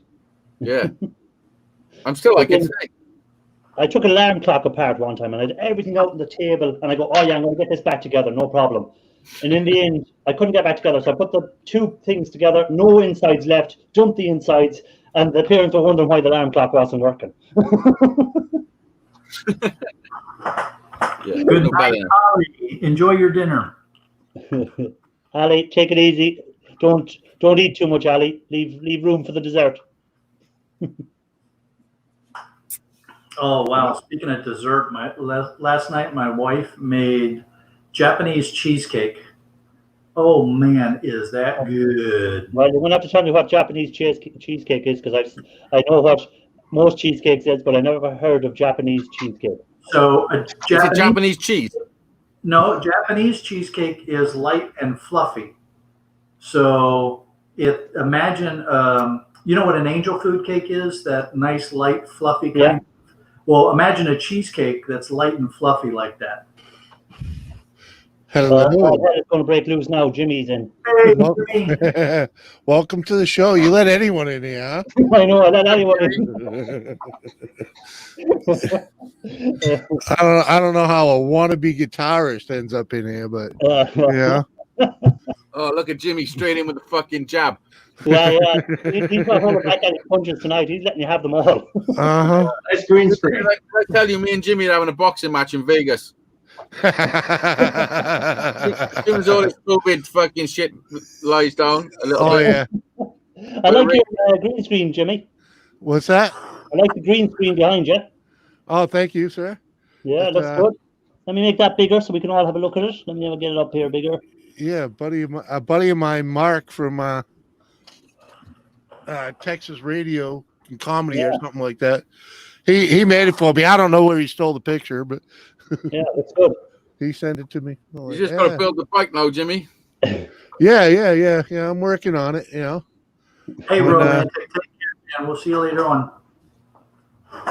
Yeah, Roy, take it easy. I seen you were running a late one again, Jimmy. When I was getting up for work, I wasn't getting up for work this morning. When I was getting up around this normal time I get up, I seen you just finished up. yeah.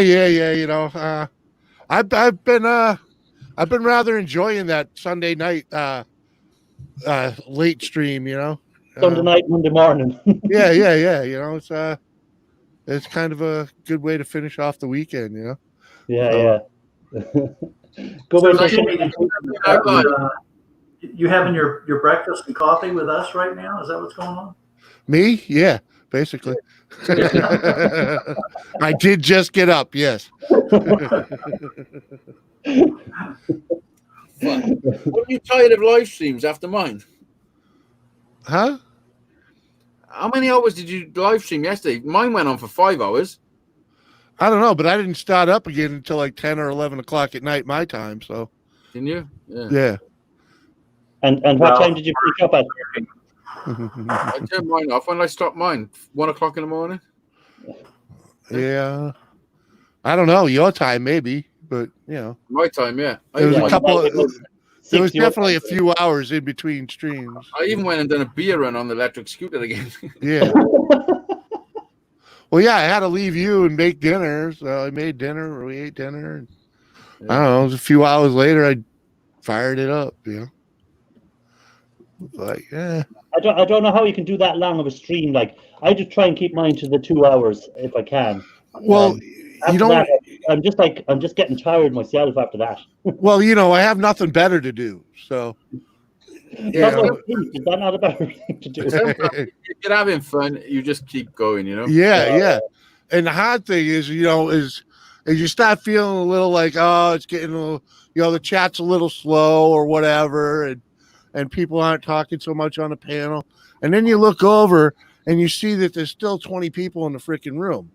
Yeah. You know, I'm like, well, who the hell is watching this crap anyways? And, you know, it's like they're here, they're enjoying it, you know, because I don't know why, but they're here, you know. So it's like you just keep rolling. And your live streams I enjoy because they can go off on a real weird tangent. Oh, yes, they can. They can go all kinds of places, and I think that's what keeps people coming back for more. Is you never know where it's gonna go. Yeah. They can go anywhere, so they can.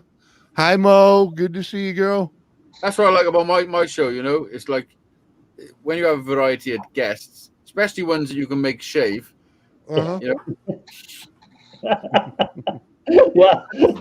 Jimmy was meant to do a few things by you as well. I don't think I've shaved Jimmy yet. No, Jimmy ate worms on his live stream one time. That I did. Yeah. Listen, I had 13 fucking hot dogs once on my live stream. Well, I still think the best one of your live streams is the one where you ate that really hot pepper and you nearly passed out. Yeah. No, that was a video. That wasn't a live stream. That was a video, yeah. The Scotch bonnet. Yeah. Ouch. Yeah, it was huge. It was because I was eating all this hot shit, and then I done all the challenges. And I was thinking, right now I want to eat some hot chilies. So I went to Waitrose just across the road, and the hottest one they had was a Scotch bonnet. I thought I could do it easy because I was eating 3 million Scoville stuff. You know what I mean? Yeah. This Scotch bonnet is only like it's not even 1 million. You know, it's under 1 million Scoville. So I thought it's easy. So I sat there, turned the camera on, said, right, I'm going to do this. And it was huge, like huge. Yeah. Took me a minute to chew it. And then after a minute and a half, I knew I fucked up. Like there was something different happening in my fucking whole head. You could see the sweat starting to come out of his head, like he was just sweating profusely. Yeah, this is the thing when it comes to chili. Hey, so what was worse? What was worse, eating it or the next day? Eating it. It always did. Yeah. Listen, I got a few stories about that, but anyway, I eat all the hot stuff in the world, like all of it. Mhm. But when you eat hot stuff, the most important thing is not to panic. To like keep yourself composed. As long as you keep yourself composed and don't panic, you'll be fine. But that one, I was close to panic. The same as the world's hottest chocolate bar. Like that one, I thought I was going to pass out on that one. When I got to like, because it's tiny. It's a tiny little chocolate bar of 12 pieces, and you've got to eat one piece every minute. So take and you take it so long between each piece, isn't it? It's 2 minutes between each, or a minute or something between each. Yeah. I think it's a minute or 2 minutes between each piece. So by the time I got to the sixth piece, like I really thought I was going to pass out. Like I was literally, because you can have endorphin rushes from chili, and I think that's what was happening. And at piece 10, I stand up and go to the fridge to get some milk, but not because I wanted the milk, because I wanted to see if I could still stand up. Seriously, like I was in the kitchen, because when I do those videos, I close the kitchen door. Kate and Jack are told not to disturb me. You know what I mean? So I was thinking, if I pass out, they're not even going to come and check me. I didn't know what was going on. Yeah, so when I stood up to get the milk, it was just so I could physically knew that I could stand up and move around. Yeah, but that was up to no good. That nearly died when you done it. Yeah, up to no good. He's come down a couple of times to do challenges with me. We done the Toe of Satan and the Death Nut Challenge 2.0, the second one. Yeah. I've done the first one on my own, but he come down for the second one. But yeah, I thought he was going to die on both of them. Why he puts himself through that shit, I don't know, because he's not good with hot stuff. Oh, he's not good with hot stuff, and he goes, I don't have a reaction when I eat hot stuff, but he's still eating it. Listen, he sends me pictures just as soon as he finishes doing a hot thing. He'll take a photo of himself and send it to me, and it's horrendous. I've given him when he came down last. I bought him the world's hottest gummy bear and one of those one chip challenges. I've got that in my house. I've lost my bottle. I haven't done a hot challenge for over a year, I think. Yeah, you'll have to do one now for us again. Now that you're on about it. I got two one chip challenges in my kitchen. I got the world's hottest gummy bear, and I've got another box of those Cully's ramen noodles, the world's hottest noodles. That they defeated me. They're the only things to defeat me. Yeah, I'm not great with hot stuff now, to be honest. I wouldn't be the best, so I just stay away from them. Jalapeno is hot enough for me. Okay. Oh yeah, you'd have no chance. Green curry is not enough for me. I'm not even going to go into that one. My problem is I start hiccuping. So anything spicier than a jalapeno, and I'm hiccuping. And so that's just. Yeah, that's a common thing for people for chili. They hiccup. Right. And Rafael, just so you know, I did have the wife shave the hair, the beard, and everything on a stream once too. I've seen that stream. It did actually happen. Listen, you've seen the stream. I seen him a couple of days later kissing my face. True. Yeah. He done it just to give me a kiss. He didn't want to be fucking too rough for me, you know. Just needed to be. He didn't want to have the rough beard on him. Yeah. Just needed to leave an everlasting impression, you know. That's all. You got to go big and go home, you know. Pooh's Mate has the cure for hiccups. If you're looking for the cure for hiccups, Pooh's Mate has it. Good, because I've tried standing on my head drinking whiskey, and that didn't work so well. I tell you the secret to getting rid of hiccups. Hold your breath. You got to take a deep breath, and you got to exhale really slow, and at the same time, you've got to say "Brer Rabbit" 3 times. So Brer Rabbit. But say that 3 times as you exhale the big breath, and your hiccups will disappear. Okay. Maybe. I'm telling you. I mean, you're gonna try it. You definitely. Well, the next time I get the hiccups, I'm going to try that just to see will it work. Yeah. Yeah. Well, somebody told me. Listen, somebody told me that it works. My mother, to be precise. And next time I got hiccups, I tried it and it worked. So then I was sold. You know. So that's what I'm telling you. Okay. Well, come on, Poos, mate. You're teasing us with this solution. What is it? Right. Why ain't you up here showing us? Yeah. we need someone to get the hiccups on because he's going to work. I don't know if it'll work with chili hiccups because that's just that's like a muscle spasm thing, isn't it? Yeah, I think it's the spices and the whatever gets to it. Poos made is saying the same thing as Hazy. You just don't have to say anything. Oh, okay. So Hazy, you've been backed up on your cure. Yeah. Except you don't have to say anything. The thing is, if you don't say anything, you're not going to moderate the breath coming out. Brer rabbit. Remember, brer rabbit 3 times. Slowly. As slow as you can to get rid of it all. Okay, so I shouldn't say something like, "Bite me, you dumbass, for making me eat this thing." Well, I think that'd be you run out of the ear before you get that sentence done. That could work, I think, maybe. I mean, I'm not too certain on whether the word brer rabbit is essential. But, I mean, you could say fucking gold rabbit or something. You could just say Roger Rabbit or whatever you feel like. Yeah. Just don't make the sentence too long so you don't run out of ear. What? Scrapman 50. Where are you at on the East Coast of the United States? If it's only 4:30. He's in Georgia. He's in Georgia? All right. Too far south for me. Yeah, Hotland is hot, all right. Yeah, listen, that's the reason he's saying Florida. Exhale once, which is right. You only exhale once, and in that once exhale, you say brer rabbit 3 times. I think the reason for brer rabbit, somebody probably worked out that the time it takes you to say brer rabbit 3 times is a good exhale thing. You know what I mean? Yeah, yeah. Oh, that could be okay. Yeah, so that's what it is.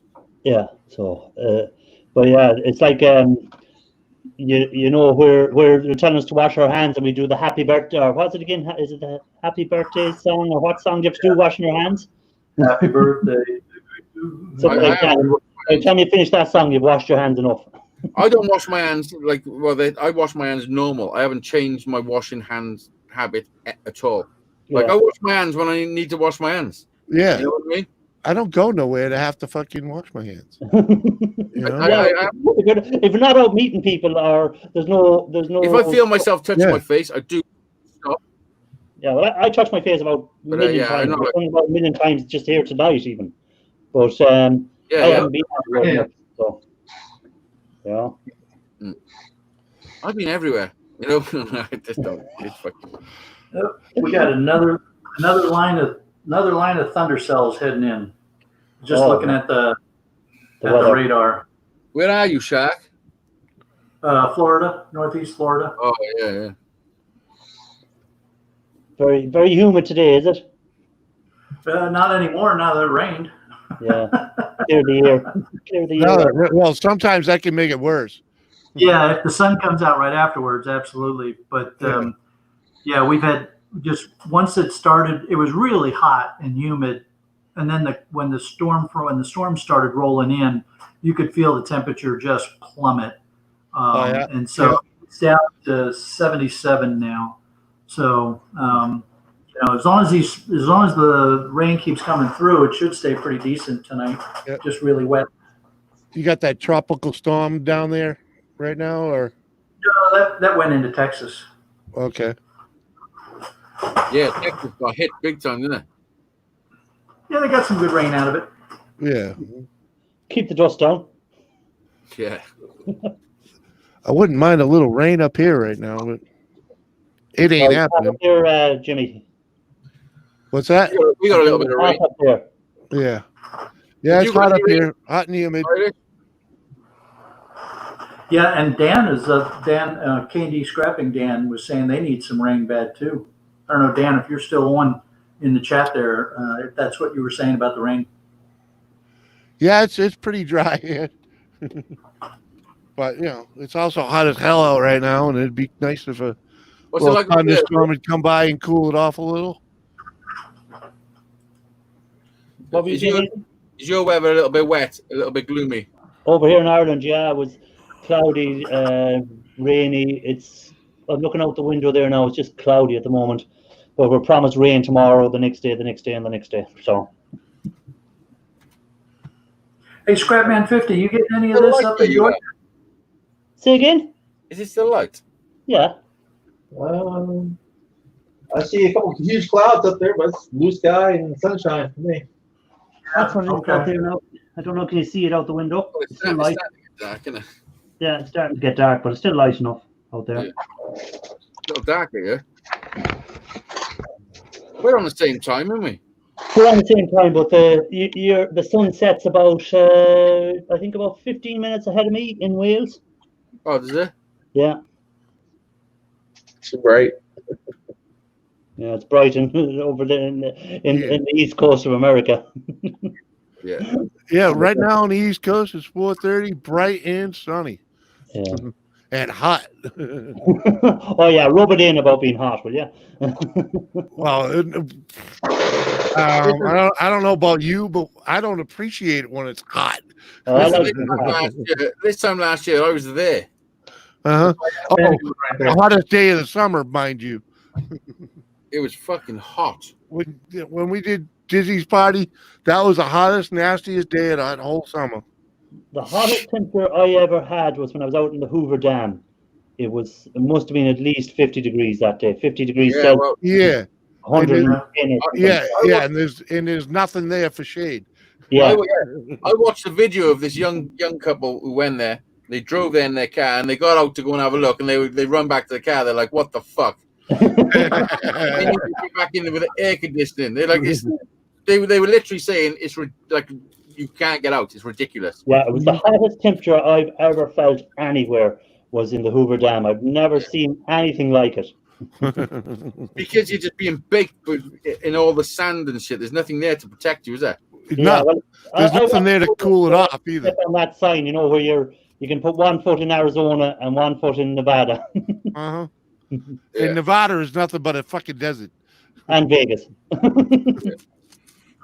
Well, just being in New York and just the air conditioning in the Ubers, like when it was too much, we were like, get an Uber. Let's just get in one and drive up the street. We're getting there, and somebody says, we're just going to sit here a while. You just fucking chill out, mate. We ain't going anywhere. We're just sitting here. And he's there like, I have another one to pick up. No, just sit here. I want to cool down. Yep. I'll pay you by the minute. Oh. Yeah, so you Scrapper, if you're still in the chat, you made a comment in a video just recently where you were saying that it was too hot to be out back using the forge. And I would have thought that would have been good because it would have preheated your forge for you a little bit, Yeah.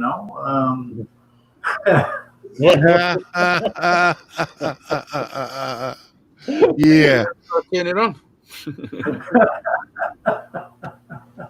I see the logic, but the reality is, Yeah, well, if you're out in that heat and you've the forge on and you've got that apron on, from the heat, no. Yeah. Maybe he only uses his forge in the wintertime. Yeah. So I guess there's got to be some seasonal optimal time for using a forge because you don't want it to be so cold that you're battling the cold air temperature, right? And you don't want it to be so hot that it's just too freaking hot to be out there with all the rest, around all that heat. Yeah, I would imagine so. It's dawn and dusk. Yeah. Yeah. I have a forge, but I haven't started using it yet to melt anything in it. I'd be afraid I'd set fire to myself. Scrapman, what kind of forge do you have? I can't remember the name of it. It's the same one as Raphael Scrapper's got. A black one around top The electric one. Yeah. The heating element's burned out, and I got to open it up and maybe splice the ends back together again with some steel screws or something. Maybe try it. The heating element costs like $100 something. You know, it's 30 heating element on it already. Wow. Is that common for them to burn out like that, or? No, you just got that. Yeah, I've seen a few of them burn out like that. It seems to be a common fault on them after a while of using them a lot. For high temperatures, the element burns out on them a bit. Well, they tell you have to break in the heating element, before you use the full temperature, and it's like, oh, you didn't break it in right. It's, well, set it to 100 degrees, let it set for 5 minutes, 200 degrees, 300 degrees, all the way up to 1200, something, and it's sitting there holding, okay, I put the copper in it, 5 minutes later, it burns out. What am I supposed to do? The guy sent me one free heating element, and it burned out like a month after I had it put in. So your temperature sensor is, defective. No, it's still working. If you still, obviously, you still got to use that outside, yeah. Yeah, I have it on a cart and I roll it out in the driveway. Yeah, extension cord on it. I used to make my own fishing weights, and it's the same sort of thing. We used to melt the lead and just pour it into things, Yeah, when I was younger, we used to do that as well. We used to make our own weights for the fishing. We used to melt the lead down, and we'd have a little mold, and we'd pour it in, and we'd stick needle in, and we'd be getting it ready for fishing. I melt lead with a little stainless steel cup about this big around, a torch, just pour it out. That's all I would do. Go to the junkyard and steal the weights off the tires. Yeah. I got myself a blowtorch for my branding iron when I'm branding the guitars. Yeah, to heat it up. Yeah. Brand yourself. Telephones, old office phones, cheap plastic phones. Listen to Shaq. It's kind of handy. Subliminally. I'm sure he said it about 20 times under his breath tonight. Brand yourself. He's trying to use mind power to get you to do it. In my mind, I'm thinking it'd be a good idea to brand myself. I mean, give a few more. Wait till there's a few more battles, and then we'll get them branded. Listen, the problem I've got, where is it? The problem I've got with branding myself with this is I don't think the lettering's deep enough for me not to have all the other metal touch me. Like, what I mean? Yeah. Oh, yeah. Just push hard. Sure, give it a go, and we know. Yeah, we'll let you know. But I have to just do a quick, Yeah, it's only one way to know, like. I know. So next time we come over. I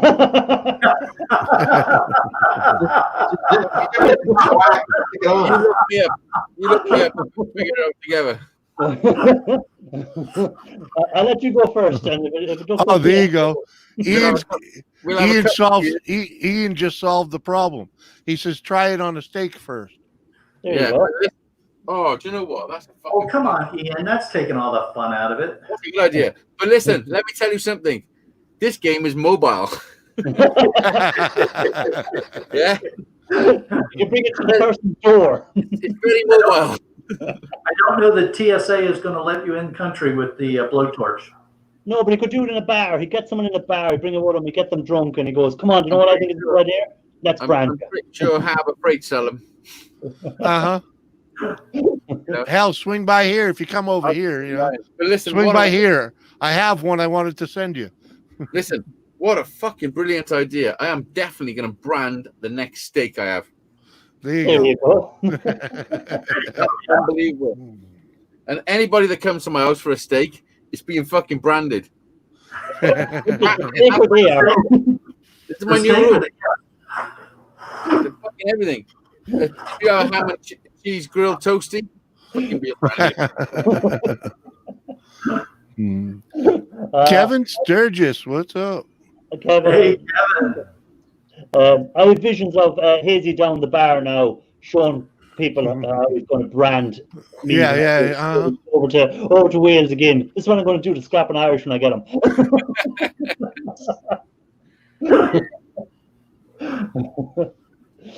Oh, stop. Do you know what? The thing is, 10 years ago, or maybe 7 years ago, but definitely 10 years ago, somebody would have been branded by now, like the way I lived my life. But I wouldn't have had all this and been doing what I was doing because I was a bit fucking crazy, like and all that.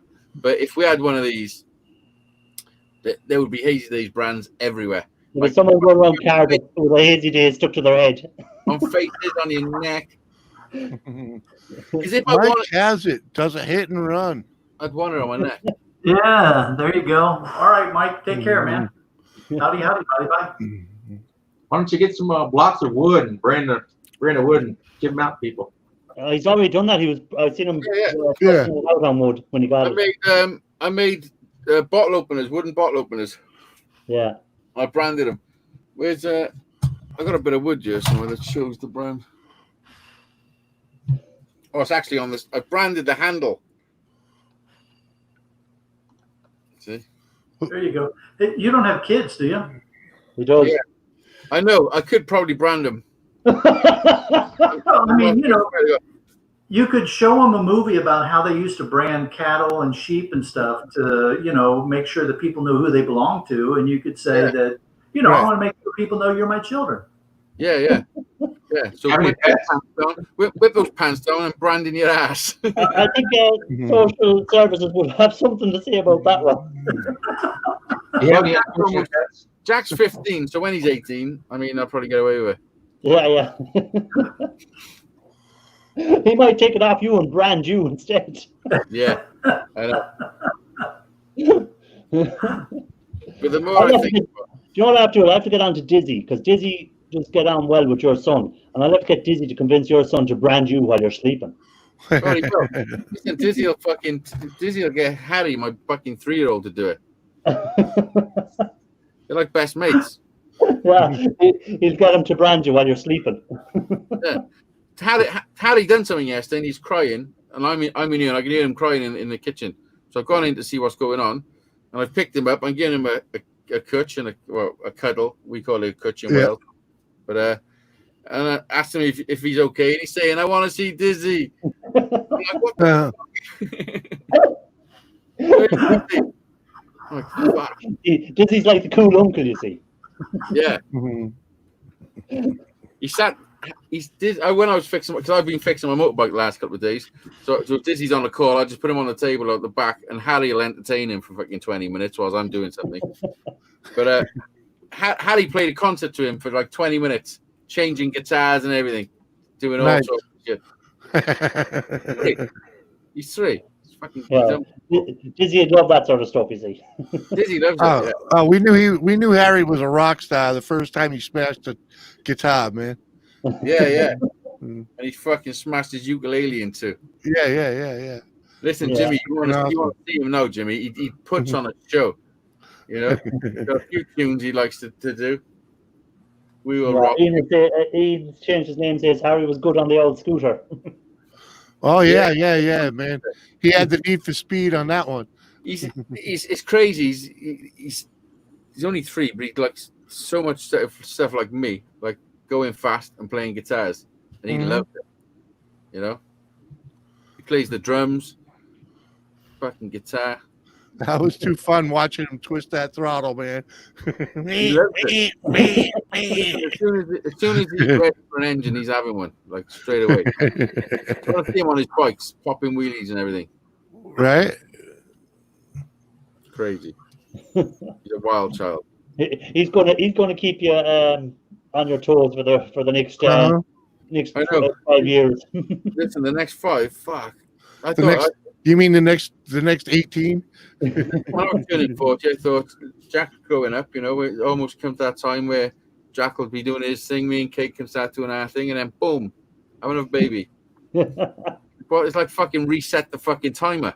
Makes you feel young. Does it? I wouldn't know. I don't have any kids, so I'm just saying that. Well, I'm just fucking. Yeah. It doesn't make you feel young. It makes you feel old as fuck.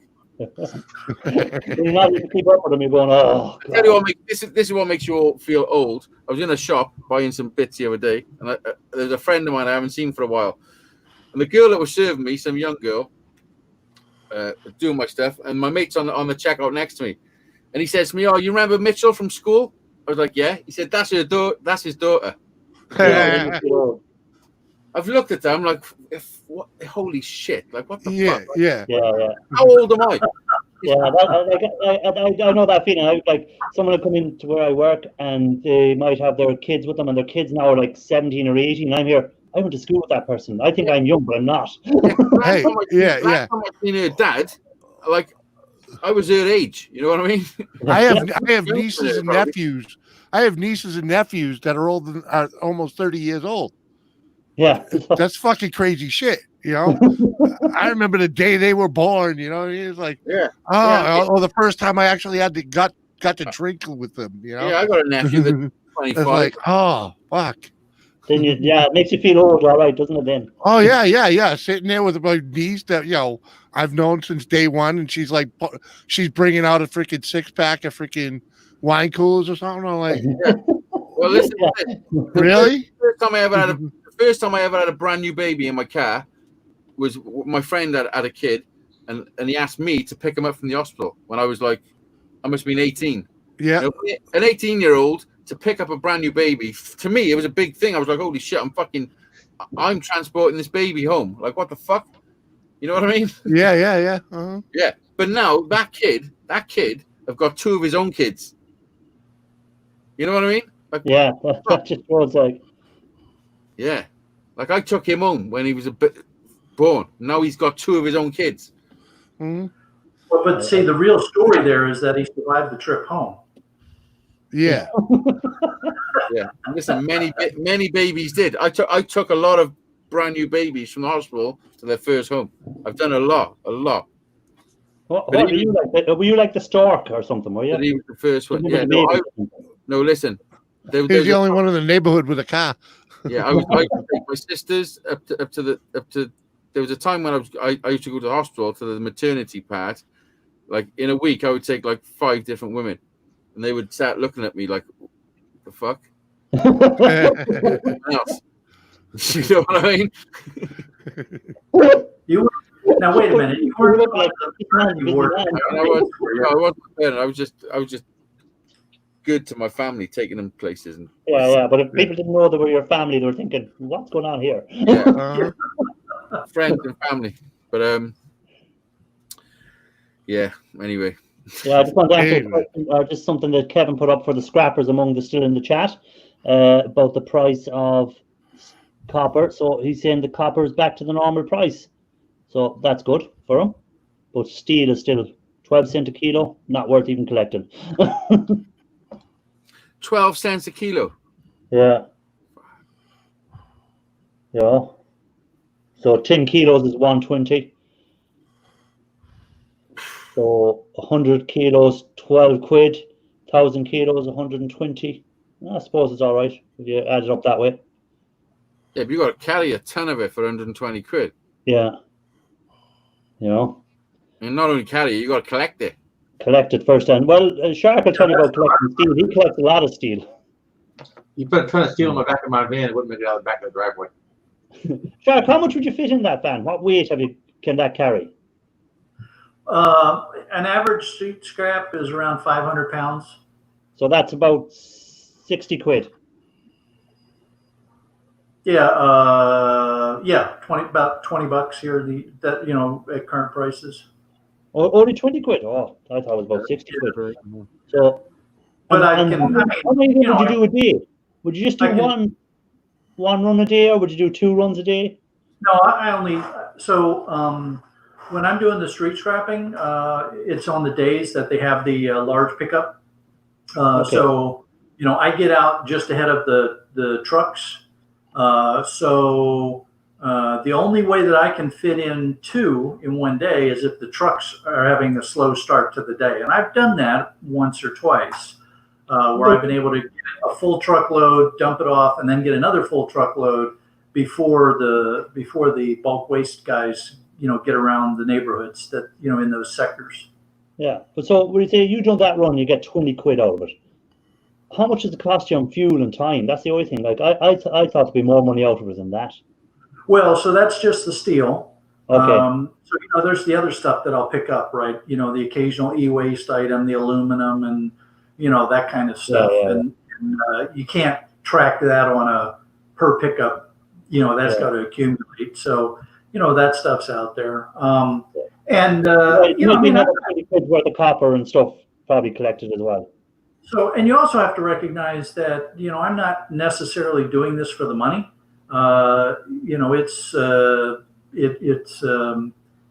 It's something that I'm doing to help give back and make sure the stuff, or try to reduce the amount of stuff that ends up in the landfill.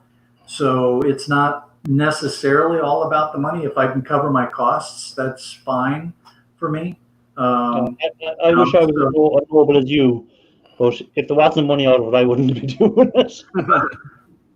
Now, I don't want to sound all altruistic and everything here, right? There's a reason why I'm hanging on to the stuff that has gold and silver in it, right? Yeah. The tantalum and all those things. I'm betting on those things having some value down the road that I'm not getting currently. So with gold up where it is at the moment, it's kind of worth collecting it anyhow, because with the gold nearly up at 1950 or something like that over in the US, Scrapman. Yeah. About 1938 right now. That's what I checked. There we go. So that's nice for an ounce. Yeah. So 1941.90 right now. Yeah. But it's about a quarter tank of gas and, half a day of work when I'm out street scrapping. Okay. Good job. Gas is cheap over there. Yeah. It's real cheap. Compared to us. Oh, yeah. When I first got my rental car, when I drove from New York to Dizzy's, there was only a little bit of petrol in there, gas. So I've gone to the closest petrol station. The dude come out and done it for me as well. All right. I said, fill it up. And then he said $36. I was like, what? Yeah. It's like we got a hire car and we were going from San Francisco to Vegas, and we pulled up, and like that I went into in and usually you have to pay before you fill up in a lot of stations in America. So you go in and you say, $50 on whatever. So we said I said something like, $80 pump 6, and he looked out and goes, "Are you sure?" I said, "Yeah, $80 for a thing." So I went out, and it took about $35, and I had to go back in. It was $35 actually. He said, "Yeah, I thought you had a truck or something." He said, "Park somewhere else." Yeah. So I was like, he said $36. Like, that's not even £36. Yeah. Like you were paying for a gallon, but we were paying for a liter. Yeah, it's crazy. Yeah, I see a new name here, Mrs. Sister Donna Cantor. Do you all know her? No, yeah, what's up, Donna? Welcome in. Hello, Donna. Thanks for dropping in. Good to see you, girl. Listen, I've got to go and have some food. I'm really hungry. Yeah, well, I'll be finishing up in about 3 minutes, so you can stick out 3 minutes, can't you? Oh, we got 3 minutes. Come on. 3 minutes. I know you like your food, but you can stick 3 minutes. I've seen you in Five Guys. You like your food. Oh, yeah. Well, no. Remember when the dude said, he's like, "Do you want large chips?" I was like, "Whatever." So we said, "Yeah, 2 large chips." The dude behind the counter was like, "No, you don't need 2 large chips." Irish is like, "Yeah, you don't. This guy eats. You want to fucking see him eat?" I'm like, "Okay, but you'll have a large one too." So yeah. It was a sack of potatoes. It was a sack of potatoes, and I'm Irish, and we like potatoes. Yeah, and I'm Welsh. We like them too. Yeah, and a sack. You could have fed 3 or 4 families on the amount. Oh, it was ridiculous! It was a ridiculous amount of fries. Yeah, and he was looking at us because we were saying, "Oh no, give us some." And when we had finished, he was looking over as much as say, "I told you so." Yeah, because we left a big pile after us. He looked over and he goes, "I told you so." Yeah, but it is a good burger.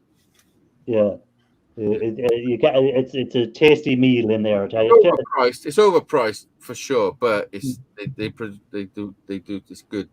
Yeah, you wouldn't go there every week, but it's nice to do it every so often. Yeah, we used to do this thing when I was a kid. There was a big vacation spot called Ocean City, Maryland, that we would go to, and they had this big boardwalk with all the rides and games and that kind of stuff, and there was a French fry company there, and you'd get this big bucket of French fries. I mean, this bucket was probably, this deep and maybe a foot around. I mean, and they would be filled with French fries. And somehow or another, we still managed to eat all of them. Chips. You all call chips over there. Yeah, well, here's the story for you.